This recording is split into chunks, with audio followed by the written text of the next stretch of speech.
This troper is Gus Zagarella, and I'm sealed good in a can. This tropette is Meg Chutin, and I am non-human, non-binary. This troper is Henry Galley, and I'm a Gyaru girl. And welcome to Troper Fails, the show where we go and revisit the archives of Troper Tales, which is people in the late 2000s trying to apply troper fictional tropes to real life. And what a journey it's going to be. Try this on a group of women that you know in real life. This is a spiritual sequel to our Monster Girl series, and only time will tell if it's less painful. Well, it'll be more... I predict that it's going to be more painful, because unlike anything on the Monster Girl Encyclopedia Wiki, there is a chance that some of these might be me. Oh boy, oh boy, oh boy. Oh, and me. I have a feeling we'll be delving into some deeply relatable and painful territory with a lot of these. Mm-hmm. But not me, of course. I've never been cringe.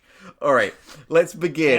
Okay, mister, I'm crystal meth. Alright, so we will begin. We're going in roughly alphabetical order, but these first two I've lifted a bit forward because I think this would be the perfect way for us to get into the minds of these tropers at the time. Let's just...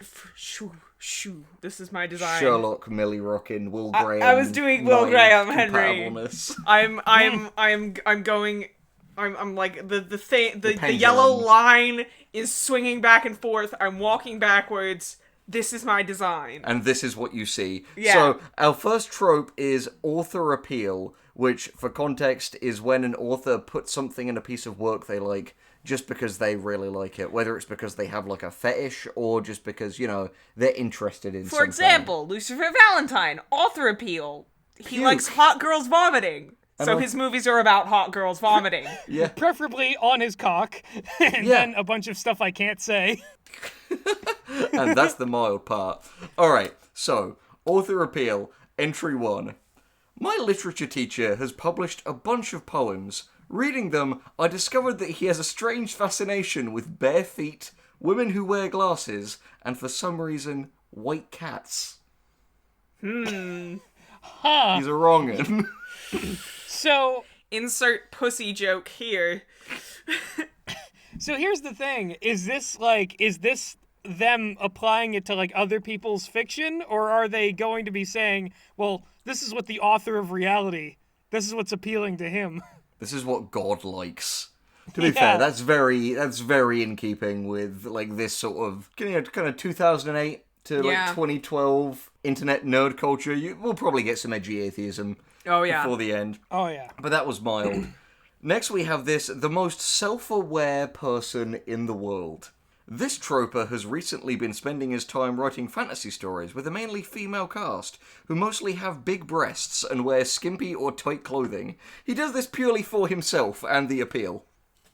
I respect that so much. I respect that so much more than the fucking Thermian argument. Yeah, exactly. He's not got any of the weird kind of oh no, there's actually a really complicated law reason. This guy's no. They have big titties, and you can see them because I like big titties, and I like seeing them. Yeah. I don't want to see them. I don't want to... Bright that? lights, big titties. I don't want to hear them. I want to see them. This was written by Rick the Prick. Oingo boingo blasting in the background. It's one of those things where it's it's not... I'm not going to complain about the boob armor being impractical, because the point is not practicality. The point is that it turns me on. Yeah. And again, we will always respect someone who is just honest about it more than someone who wants to pussyfoot around it, you know? Yeah, no, if you're starting to break out the protractor to try and measure the boob plate, I'm sorry, you've lost me. This is beyond the pale. This makes no sense. Speaking of losing a relationship, next we have this dude who is fucking putting his own brother on blast. Oh. Are you ready? All of us have siblings here, so I don't know. It's the real question. Would you do something this brutal to a blood relative? Anyway, my bro writes sci-fi stories. all of them have something in common. Psychos as protagonists and uninhibited broads as love interests slash villains. Was this written in the 1940s? Hand me my Duke cigar. What is an uninhibited broad? I have to have the cigar in my hand. Even though She's people an uninhibited broad. No, the accent is improved by having the cigar in my hand. It's true. She's such an uninhibited broad. This is like I'm telling you, 1940s that broad, film she's producer. uninhibited. You know what they said about that broad? She was uninhibited. But it continues. And this picture's got a real psycho protagonist. That's what all the kids like these days. It's 1937.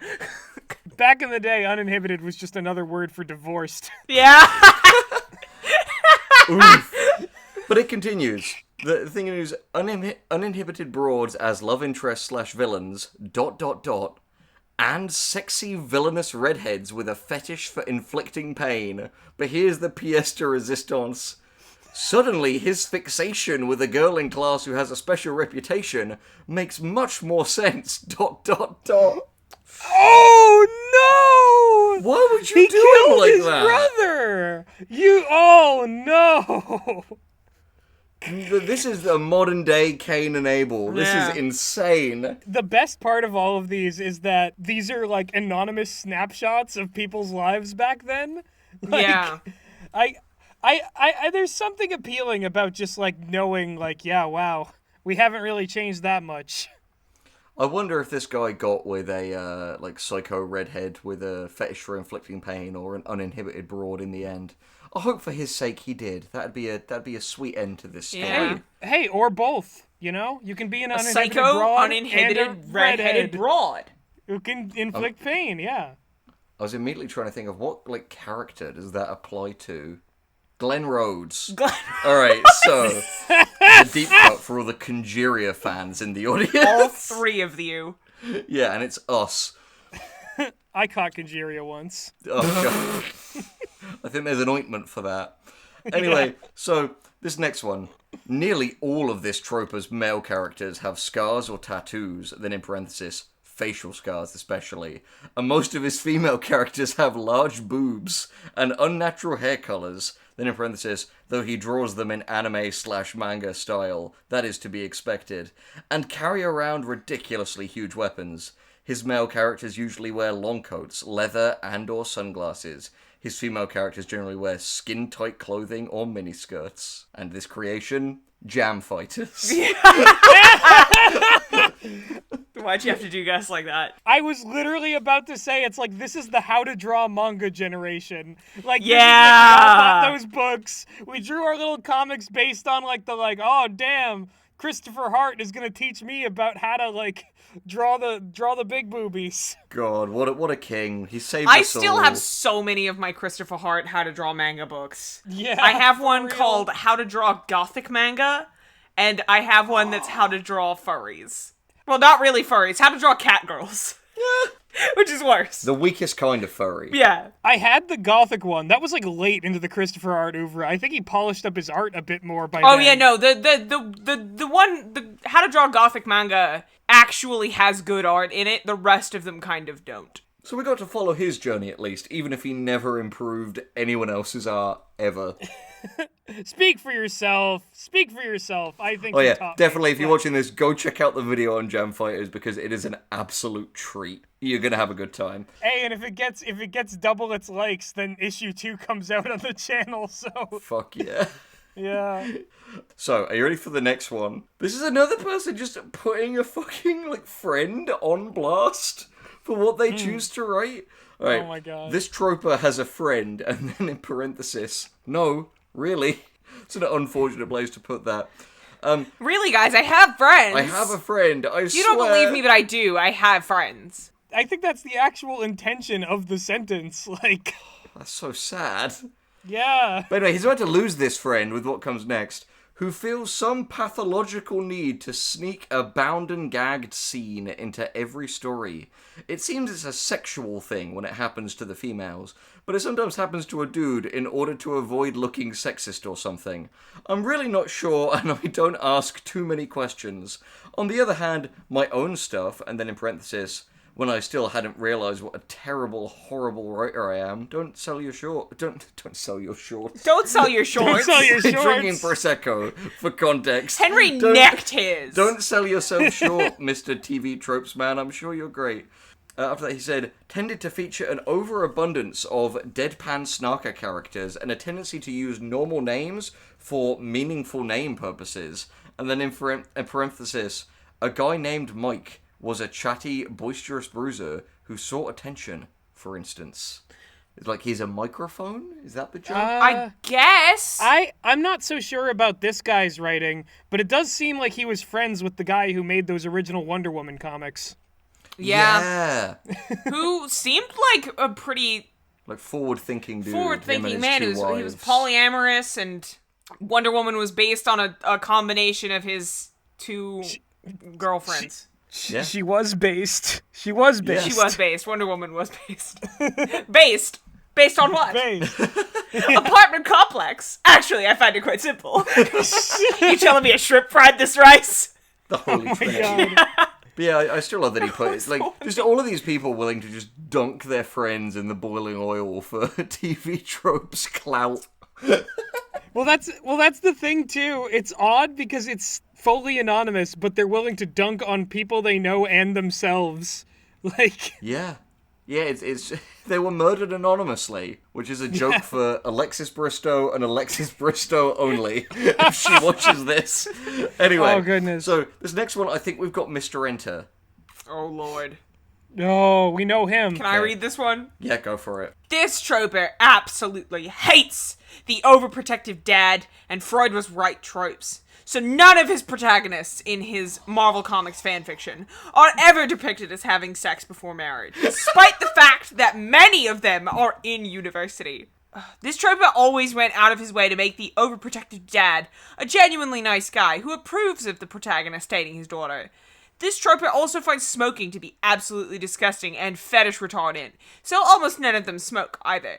On the other hand, he also finds point, ballet, and tap dancing to be a major fetish fuel, and as a result, many of his female protagonists, or the female love interests of his male protagonists, are skilled dancers themselves. That's not Mr. Enter, that's a fucking Batman villain. Yeah, we've learned so much about that. That's a Batman Yeah, wow. That was... None of my Marvel protagonists have sex before marriage. How can Tony Stark be a playboy billionaire if he's not allowed to play boy? Oh my god. He plays Parcheesi, obviously. Oh, good point. Good point. He just subscribes to Playboy magazine. For the articles, obviously. Yeah. Well, I mean, he sometimes masturbates to it, but he feels bad about it. Yeah, Jesus didn't approve of that.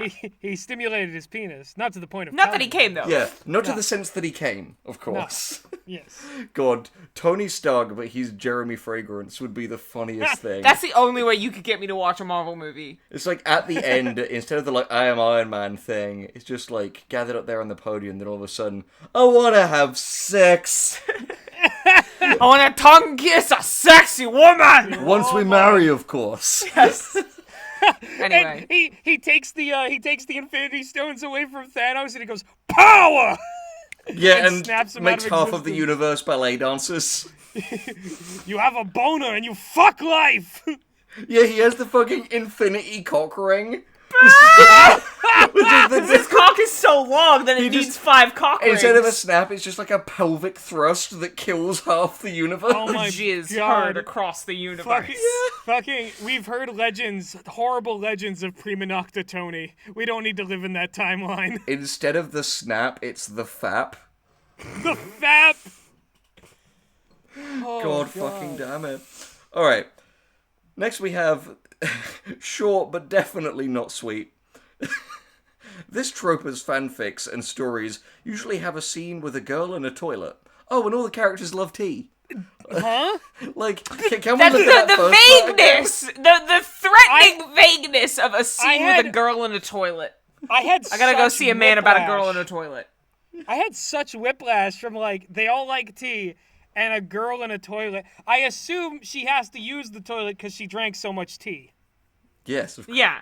Just thinking, when a girl loves a toilet. Jesus, I've had too much Prosecco. Alright. You're not gonna want a second one, are you? No, I definitely will. A per second one? Yeah. per second. Let us proceed. All right. The next one we have. This is another one where just the ambiguity of it genuinely fascinates me. I'll let you finish your mouthful. This troper is writing her own story/book, and all the characters are turning into fuckers. ... That's it. I'm turning into a fucker. Watch out. What does that mean? Does that mean that she, like, has... That could mean either two things. One, they all fuck, and they all fuck Well, each they're just, other. like, assholes. Or two, she just has come to hate them. Comment on this video saying what kind of fucker you are if you've I don't become know, a man. fucker I while don't know. watching this. In the heyday of, like, the echo chamber days, I do know I rolled up into college and I was like, time to be a fucker. It's It's gonna happen Dennis from Hopper here on Blue out. Velvet thing. Let's fuck! Oh, fuck anything that moves. Jeremy Fragrance again. Jeremy Fragrance. Jeremy, yeah. The line between Jeremy Fragrance and Frank Booth from Blue Velvet gets thinner every day. I want to All right. become a fucker. I love the top notes. I'm becoming a fucker. Alright. This last one is a bit of an odyssey. Are you ready? As I will ever be, my love. Alright. This troper has been writing since grade school, then in parenthesis, not always well, mind you, and has determined that his literary, quote, turn-ons, end quote, have scarcely changed. Just about anything he writes will involve non-humans and part-human characters, and not simply as cannon fodder. Monsters who are also characters, characters who are also monsters, and a generous helping of cute monster girl, all wrapped up in a dark is not evil motif. Is this less is Morg? Bro, this is Show you. where it goes to I was go gonna talk say. about stuff. Henry, you said you wouldn't be on here, but this is you. Anyway, with an Alice in Wonderland sense of whimsy, This isn't you interspecies anymore. yeah, this isn't me anymore. Interspecies friendships and harmony between humans and monsters is something that's always enticed me. This is Less is Morg again. It's like a Less is Morg dial that goes like up and down as I read this. This is another one of Kenku Cross's variants. Oh yeah, but I think this person's probably more interesting than Kenku Cross. Though again, that's a low bar. So where are we? And I try to make sure every non-human is outlandish and exotic in some way. Yeah, definitely not Kenku Cross. Platonic No. friendships are also something that I'm fond of exploring. So I love Not a good Kenku Cross at heartwarming- all. Yeah, definitely not Kenku Cross. So I love a good, heartwarming moment that doesn't necessarily involve romance. I also have a fixation on strange, quirky, nerdy girls. So they'll almost always be the protagonist. Oh, so quirky. Or figure heavily I- on the plot. I You were saying, Gus? actually want to read this person's shit. Like, of all Yeah, no, of these, it's sounding great so far. this is the closest to, like, what my thing is. Well, it's better than fucking girls in a toilet and Mr. No sex before marriage ballet fetish man. Yeah. It goes on. So there'll almost always be a protagonist or figure heavily in the plot, especially if they reach crazy awesome Cloud Cuckoo Lander territory. Wings and the night are also two themes that always sweep me off my feet. I know it means probably like, you know, characters having wings, but I like to imagine it's just like hot wings. It's like, I'm a big fan of I wings. imagine it's especially that. Buffalo. Wings Was it in that the movie? night. Was there a movie called Wings or a show I think there was a something show. about Either that or a pilots? band called... Yeah, a show called Wings, I bet. about pilots? He's just a big Oh, fan of yeah. that. It really sweeps him off his feet. I was gonna say, this is the exact person who would buy the Christopher Hart Gothic manga book. Oh yeah, Oh, and the boy. How to Draw Catgirls one. Yes. Yeah. And his cute, nerdy, crazy, awesome Cloud Cuckoo Lander Catgirl nerdy protagonist. Hey, I mean, if you didn't have at least 2 Catgirl OCs throughout your teen years, were you really even a manga fan? Can you say you lived? What if you had a Dragon Girl OC? Then you're the biggest Oh, Chad on that- Earth. I had That a Dragon counts. Girl OC. 1 dragon counts for 2 Catgirls. That's Thank the you. conversion rate. Yeah, because they probably feed on Catgirls. Speaking of which... We're not... We don't have to every time. So they'll almost always appear in some form or another, usually together. I also make no secret of my transformation and vor fetishes, so they always tend to crop up quite a bit. This is just less is more. The end results can be ... surreal, to say the least. I want to read this guy's shit so Yeah. badly. It's called Less is More. Holy It's a shit. podcast where I go it- to the go talk about stuff. Yeah, you got Evelyn, the quirky female protagonist, Riley, the Transformation and Vor. the monster Vor character who is in a close platonic relationship with the quirky female protagonist. We do Riley so dirty when we talk about them on this. Yeah. We had a whole video that we deleted that was basically us roasting Riley to the fucking Mary Sue quiz. Anyway, that ends author appeal, but I think to bring this inaugural video to a close, I want to append it with another much smaller section, author catchphrase. Oh, As a kind of like a palate cleansing. All right, mint. guys, let's see. Guys, do you guys have catchphrases? Because I know Henry does. Henry has a catchphrase. Yes, no, absolutely. Yeah, there we go. Gus, do you have a catchphrase? I don't think I do. Which is just. Do I have a catchphrase? Um, I've tried at many points in my life to like make certain phrases happen, that's but the then way the yeah, news but then I goes. forget to say them. Grass tastes bad. I think the closest thing I have to a catchphrase right now is Talking about the Duke. Does that count? that's not a catchphrase. Is laughing at I don't old a know. catchphrase? No, actually, wait, just like variations on that waistline. Yes, that's my catchphrase at the moment. No, you Just like, saying yes. This is something that makes it into Less is More all the time. Like irrelevant. Yeah, no, that's my author. Specifically, that's my author catchphrase. Is just Saying having cool characters. a lot. Characters go like cool, like Yeah, that. cool, in cool, resp- cool, cool, cool, cool, cool, cool, cool. And like saying like, oh, I hate that. Yeah. In like an upbeat way. But those are nothing. All of our catchphrases are lame and weak and terrible compared to all of these really fucking cool ones from TV tropes. Are you ready? Oh no. In before wubba lubba dub dub. All right, so now this is way before Rick and Dan Harmon Yeah. secretly on this pre Rick and Morty. Yeah. Anyway, so first, this troper uses the phrase to describe tall, thin characters like a strip of meat more often than she should. Yeah. Is she a cannibal? Yes, that- Like, more- why are you describing Yeah, your tall, yeah, thin it's just characters Vor like a again. strip of meat? Having that one though, yeah, Murray Yeah. is a strip of meat now. You even went a little bit Shaz saying that. Murray, you're a strip of meat, but that's a compliment coming from me. I think any amount of calling like a tall person a strip of meat is too much. Yeah, it's sinister. Calling people meat is just odd. Unless you're gonna eat them, then it's excusable. Yeah. Anyway, so next we have, you understand me, and the gag boobs causing major trouble to me, explaining to the flat-chested friends that sometimes less is better. What? That I'm is- okay, I'm that- gonna read that again. Wait, point to it. Top. You understand me. So open quotes. You understand me. Close quotes. And the gag boobs, causing major trouble to me, comma, explaining to the flat-chested friends that, quote, sometimes less is better, quote. Yeah, that didn't make any more sense seeing it written down. So their gargantuan gag boobs get in the way of their life, and their catchphrase is saying, "Yeah, that's how it is." Pretty This is much. Evelyn. This is You Evelyn. understand? You understand me. Go, say the catchphrases in the voice. You understand me, and the gag boobs causing major trouble to me, explaining to the flat-chested friends that sometimes less is better. Or less is more. we Less is more, the podcast where Ghoul and Ghosts talk about stuff. Incredible. Alright, next we have everything in moderation, except for X, where X is usually chainsaws. Guys, can I tell you something embarrassing about me? Please do. I had a t-shirt that said, chainsaw beats scissor, paper, and rock. And it had a picture of a chainsaw on it.